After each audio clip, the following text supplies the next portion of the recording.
పశు బీమా పథకాన్ని ఆంధ్రప్రదేశ్ ప్రభుత్వం మరింత అనుకూలంగా మార్చింది. రాష్ట్రంలోని పశు సంరక్షణకు తక్కువ ఖర్చుతో అధిక రక్షణ కల్పించేందుకు ఆంధ్రప్రదేశ్ ప్రభుత్వం పశు బీమా పథకంలోని కీలక మార్పులు చేసింది.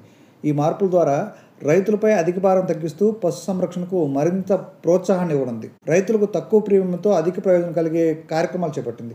ప్రస్తుతం అమల్లో ఉన్న నిబంధనల ప్రకారం రైతుల ప్రీమియం వాటా 20 నుంచి 15% తగ్గించింది. దీనివల్ల పశుసంవర్ధకులకు మరింత ఉపశమనం లభించనుంది. ఉదాహరణకు 30,000 విలువైన పాడి గేదె ఆవు బీమా కోసం 3 సంవత్సరాలకు రూ.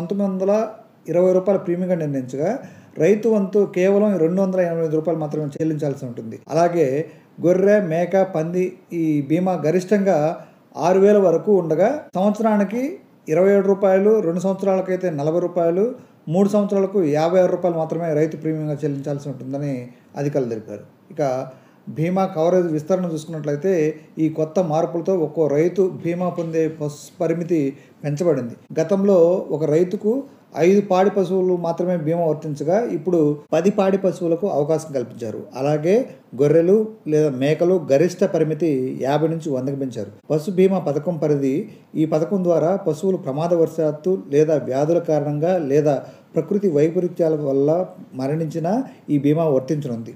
ప్రభుత్వం చేపట్టిన ఈ చర్యలు రైతులకు పెరగనున్న ఆర్థిక భారం నుంచి కొంత ఉపశమనం అయితే కలగనుంది.